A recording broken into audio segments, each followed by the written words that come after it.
continue. It's been 50 years, so we have a 50-year anniversary. And people who are responsible to start the club and run the club 50 years ago are here. So if you guys have any questions, or question to me about competition, okay, we can take this 15 to 20 minutes to answer those kind of questions. Okay. So, good workout, by the way. Good job. Everybody okay? Yes, sir. We should have a whole and all the spine equipment that will connect you to some spine drills and strategies and stuff like that too. My body's not okay. Next time, sir. Excuse me. When I feel better, I'll come back.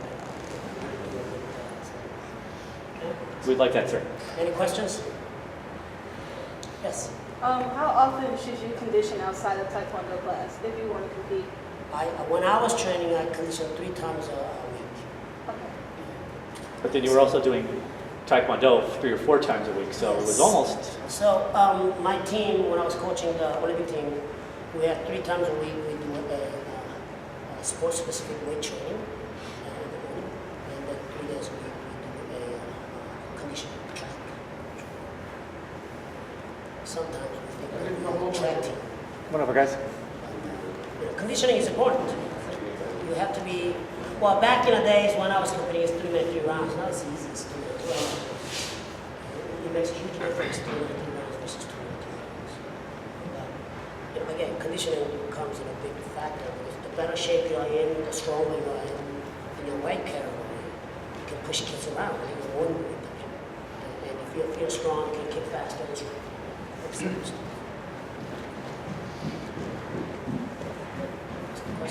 Any other questions? Yes? Can you describe your experience like sparring in the Olympics? Yeah, sure. I was excited first. Right? I mean, to make it to the Olympic Games was a huge thing. I almost was trying before I got into that competition, and I was fortunate to make it.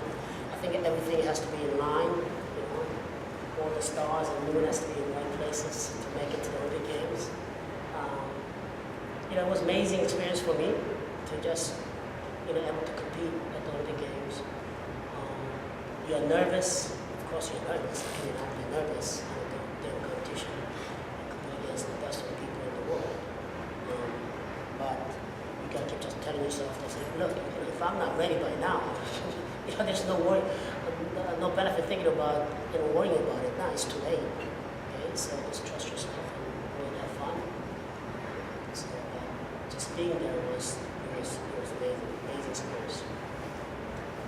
When you spar, how much do you spar to your game versus to the opponent you're facing? You gotta fight your games, right? Okay, you gotta fight your A game versus their B game, isn't it? Don't fight their A game versus your A game, right? Then you don't know. What if his A game is better than your A game? I mean, you're just decreasing your chances of winning, right? So you have to fight your A game versus their B game and C game. So when you're fighting in the round, what do you have to figure out first? What's the very first thing you have to figure out? Anybody? First of all, you got to figure out what the right leg and left leg is. Is he lefty or is he righty? Isn't it? Okay, that's the first thing you got to figure out. Okay? And second thing you got to figure out is he offensive or defensive fighter? Okay? Does he like to attack more or does he like to sit and wait until you attack? Okay? And you have to figure all this out in the first 30 seconds. Because you don't have a lot of time, right? Okay? Or you're fortunate to watch him fight in other fights that you have. Okay, so you need to figure those things out. What do you look for to figure that out? Well, offensive is usually they're going to do a lot more attacking, checking. Defensive fighters do maybe a lot of checking and not kicking. Just wait for you, right?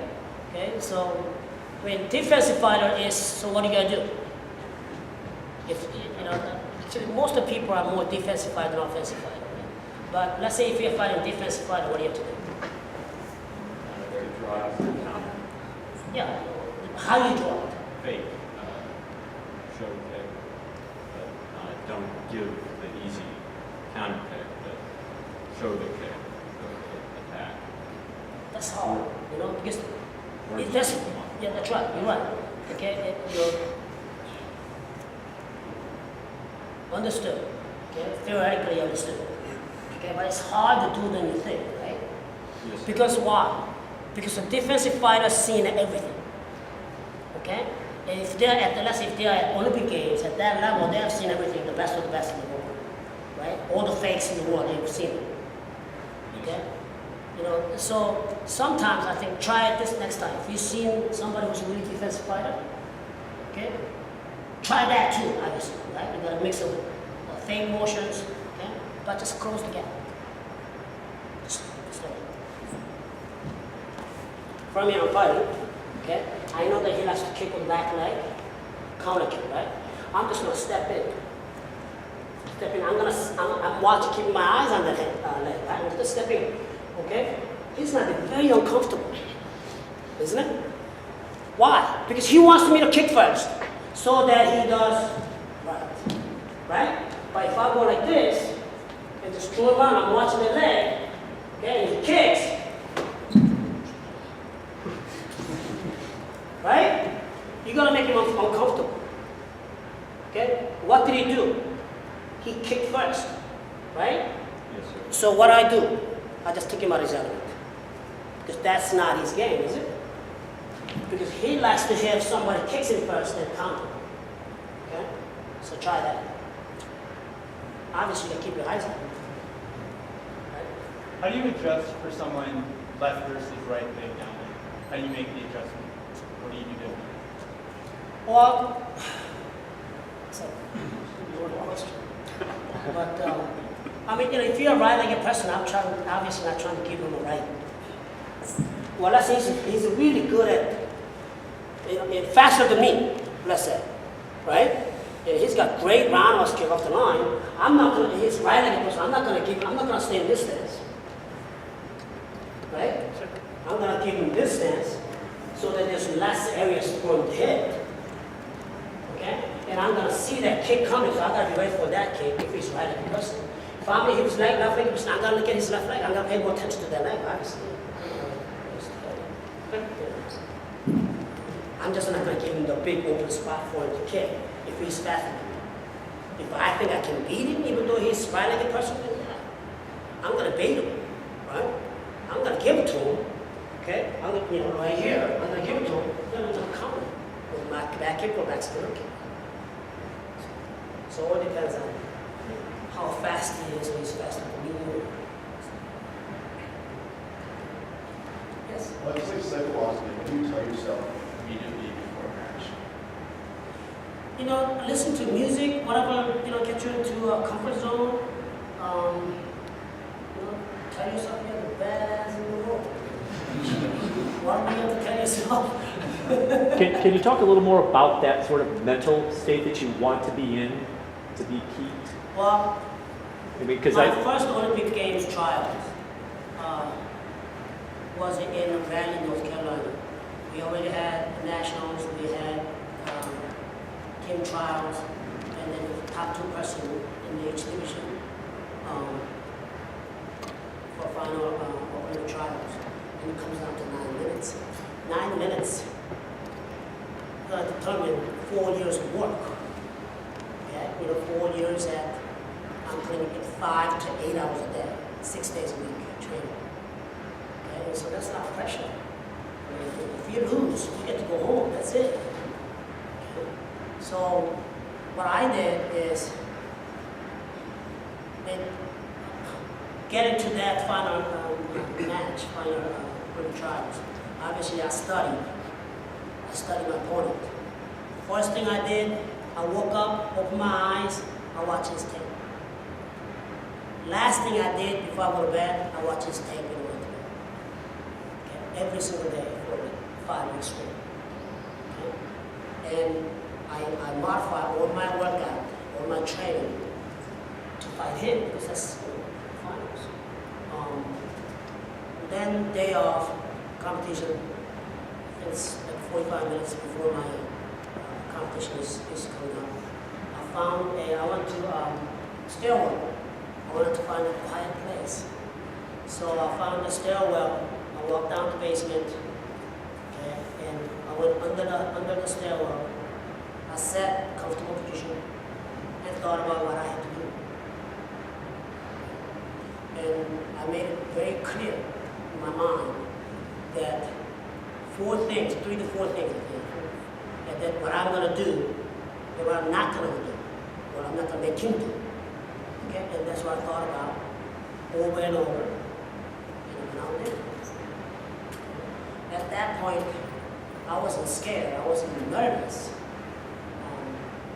It is what it is. I'm just going to do what I set out to do and stick to my game plan. So I thought about making a game plan on the day off. Well, I said, 45 minutes before the competition's coming up.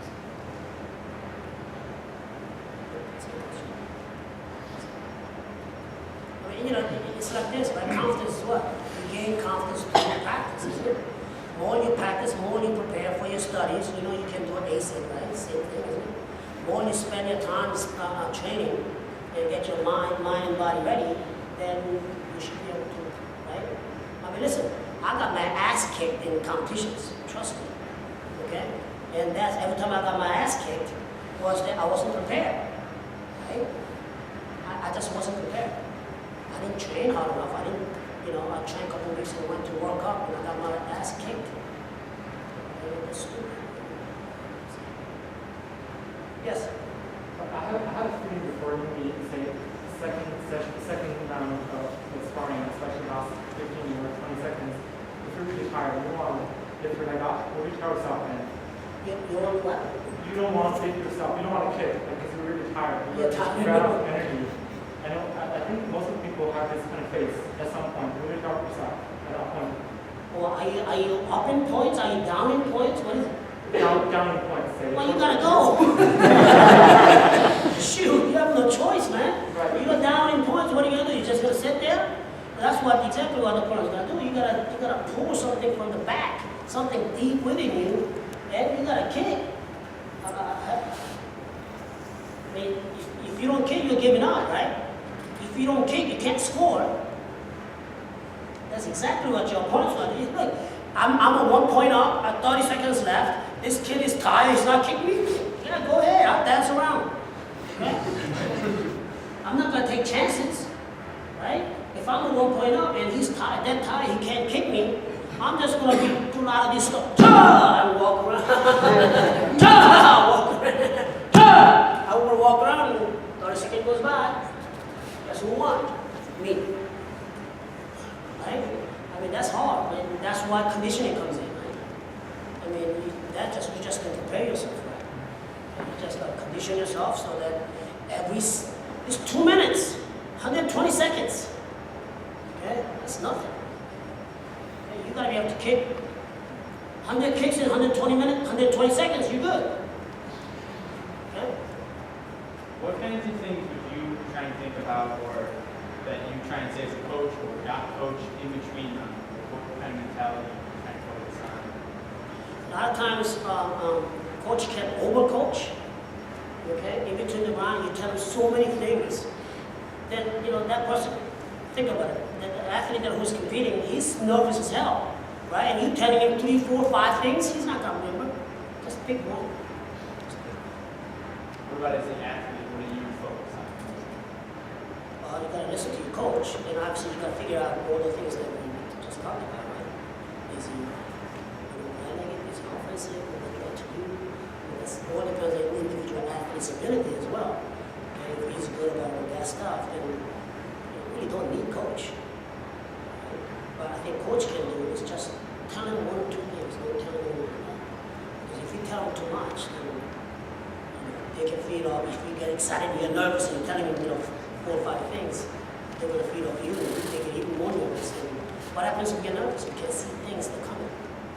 Okay, it's the first techniques coming at you, and you can't see it because you're so nervous. So sometimes you just say, you're doing good, just go and do it.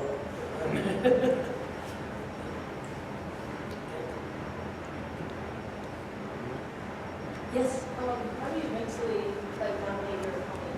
Can you talk about the mental warfare and sparring as well? Well, I mean, I guess that's hard to say. I mean, again, you gotta have the mindset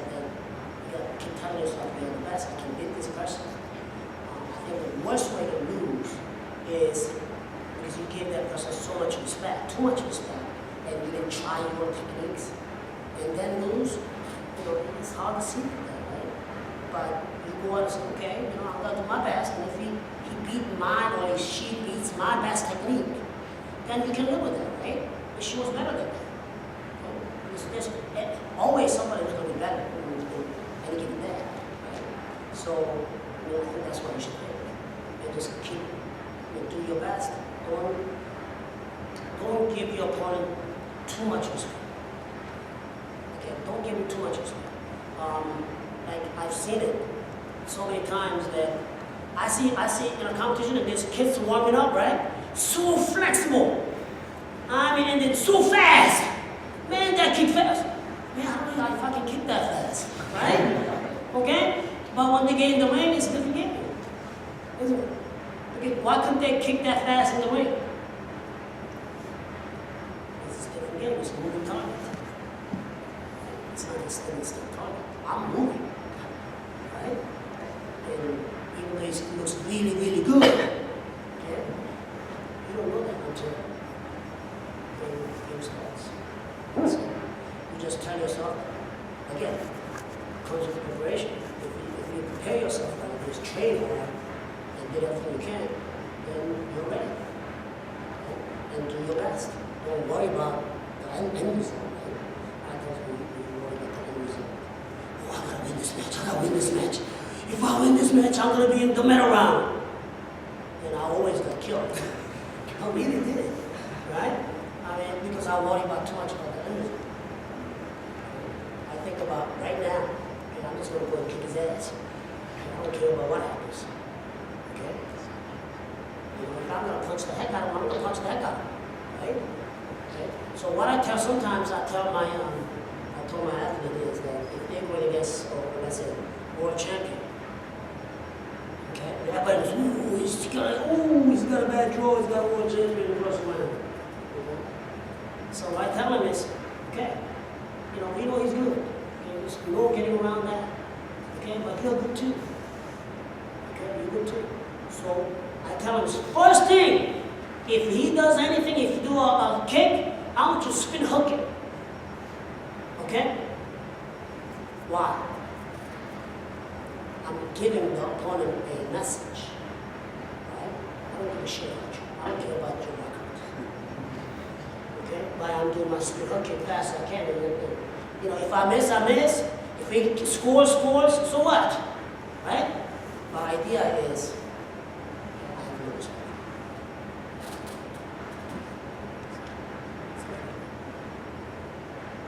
Yes? What's your favorite combination in this fight? My favorite combination was the double kick.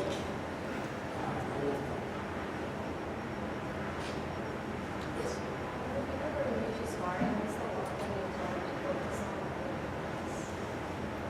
Ooh.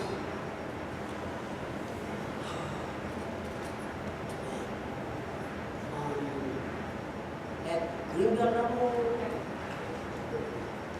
I mean, I guess at your level, we need to work on, offensive kick, work on your technique first.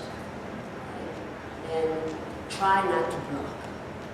A lot of times the beginners do is what? They freeze up and they block. Right? And when you do that, you can see the technique. I'd rather try not to see, not block and try to move out of the way and get hit in the head. Well, then okay, next time, okay, if that kick comes, you'll duck. Right? And you block and you flinch, especially when you flinch, right? If you get hit in the head, you have no idea what hit you. And then you're going to get hit again. So try not to block. Use your steps to move. Okay? Just for you. Starts. Psych. Okay? Try not to block. I think common mistake that beginners do is not. Anything else? Yes? What was your most memorable fight?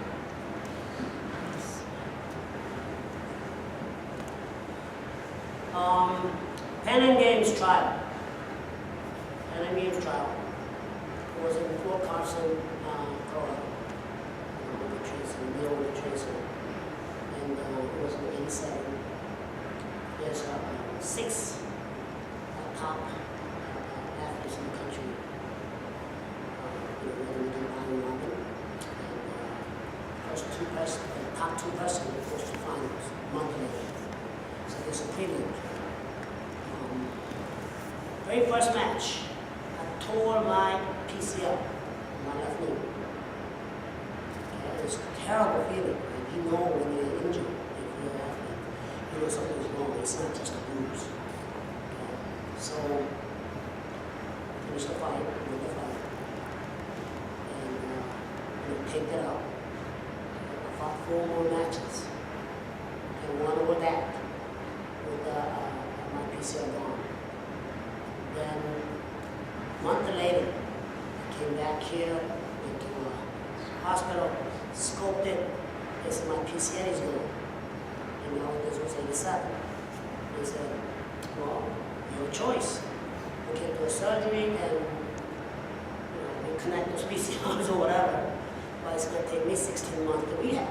Back then, it's pretty good. Knee surgery was, and we got a big gap like that to here. So, to me, that's not an option because next year was Olympic Games. So I said no, just clean it out. Clean it out. My meniscus was gone, so I cleaned that out. And also scoped it, right? Then 1 month later, I told the trainers and go upstairs and I had to have a final. He was 6'2", skinny as heck. His leg comes up to here like this. I beat him 12-1 in at the prelims. The same day that I tore my PCL. He kicked my ass at the finals. So he got to go to Pan Am Games at Indianapolis. It's funny, it takes so long to get in shape, in a competition shape, and it's like that to get out of shape. Okay? I went at that level of competition.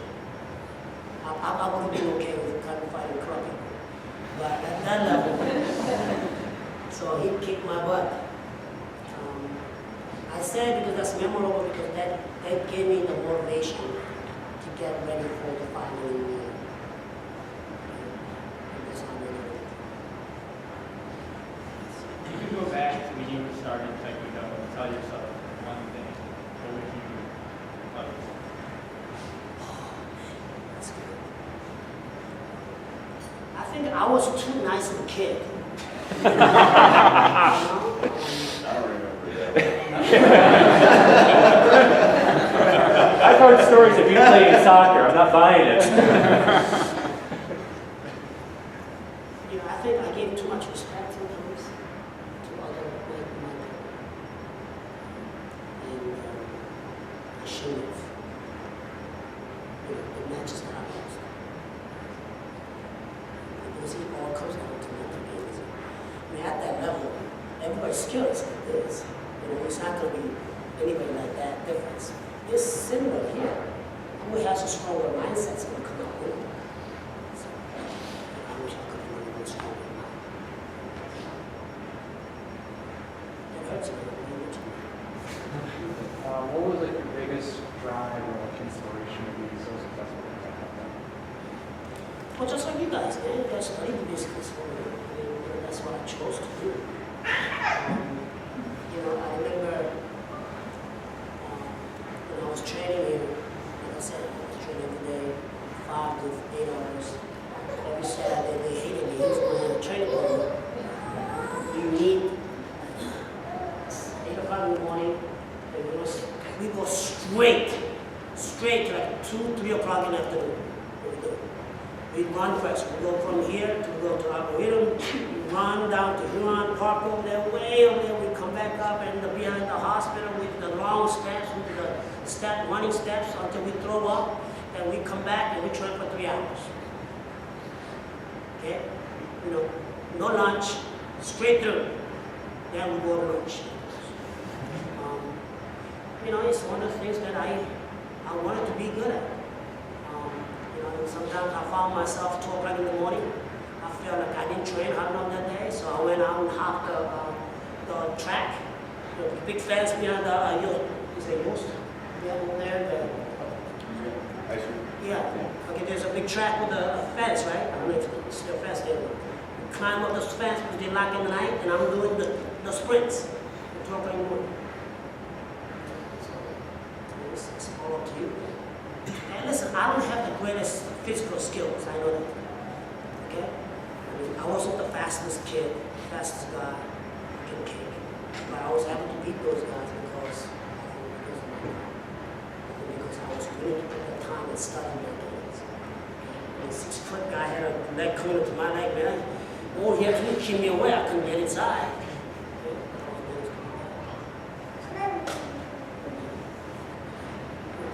What did you do to beat somebody that was fast? I got inside. How did you beat it? A lot of check. Okay? And move out of the way when he kicks, then close the gate and I stay in the way. Stay inside. Then a lot of times people fight like this, right? When they fight, what they do is go back and forth like this. Okay? So I mean, that's too easy a fight. One person comes in, one person move back, but then come in an angle so that we close the gap down and stay there.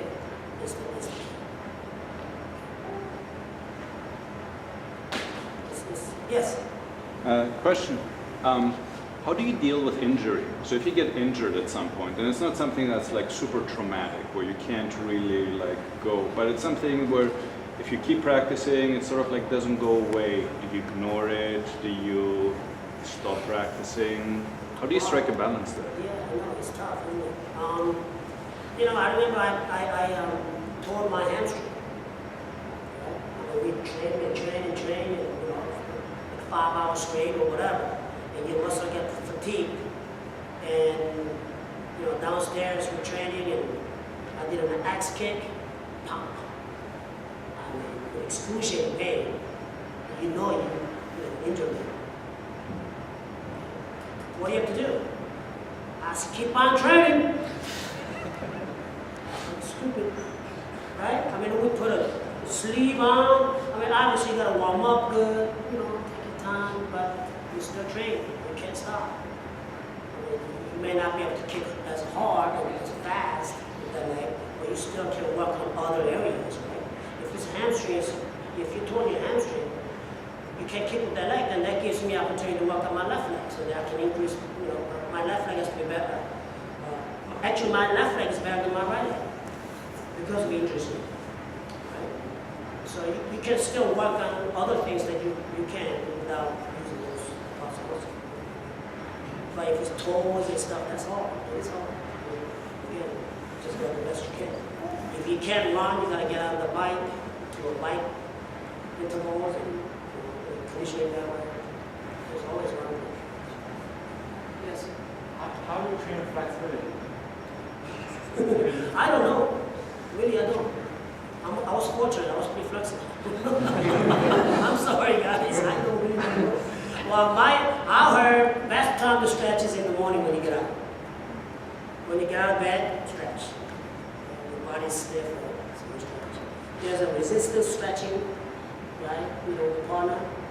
You go down far as you can, and then you resist. That's it. Then you go down farther because you're working so hard, using your hands muscle to push it back, right? Then you compress your legs, and you can go a little bit farther than before. Let's try that. I heard that's effective. I was, like I said, I was fortunate. But I worked at it. I mean, I trained, I stretch every day. I stretch about half an hour. But you know, our training session is 5 hours. Okay, so we warm up good, like what we did this, and then half an hour stretch out. So I'm completely stretching. So fortunate, I didn't get injured too much as far as pulling muscles and stuff like that. But yes, I got injured, contusion. You smash your knees together, you hurt, you instep, hit the air ball, it hurts. I mean, my right foot is broken so many times. When we took an X-ray, they cannot see the lines. Because of calcium built over and over and over. It's just blood, white. There's no lines. You against the walls. Okay? Young and stupid, so don't be stupid. And if you don't, I mean, I kicked somebody's elbow, their elbow hurts, my foot didn't hurt. That was the mindset. Okay, if I'm gonna kick you, I'm gonna break your elbow before my foot. That was my mindset. Yes. For your warm-up stretches, since you said you took so much time to make sure you got warmed up properly, do you focus more on static stretches where you're laying on the ground, you're kind of moving your body slowly Yeah, forward? all depends. I mean, you can do dynamic stretching or static stretching. It's up to you. I usually do a little bit of both. Okay. Yeah. Because you have to have a static stretch. I mean, you go down the hold the position. If I'm warmed up really good, then I can do a lot more dynamic stretching. But if it's that cold, I take it easy. Time for one more question. Yes. I actually want to direct this over here. It's kind of what it's like starting the club.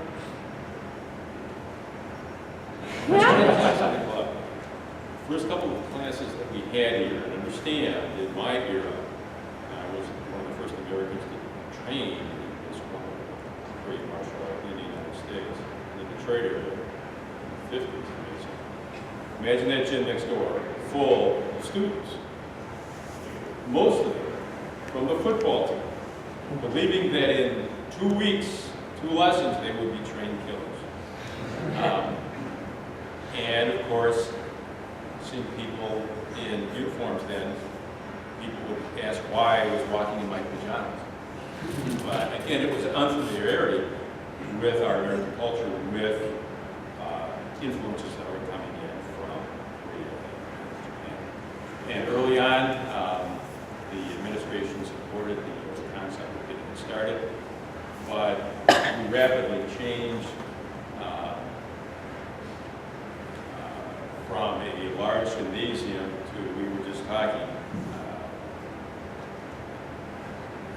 yeah, that's right, to racquetball courts, which shows you the intensity of the training had a major impact on the willingness of people to stay. And I do want to tell you how proud I am in watching all of the training, the intensity of the training. And one question you asked, if a person was starting what's sort of one thing that you want? And as fate had it, I had breakfast with a former student here who only trained with us for about a year. And what he picked up and passed on to his children was perseverance, self-discipline. Because while the questions about training, inspiring, and doing well, great aspirations. But as you work up that pinnacle, a lot of folks here may not get to that pinnacle. But what everyone can attain is the self-improvement, the self-discipline, the respect for others, respect for yourself, and your own self-satisfaction in knowing that what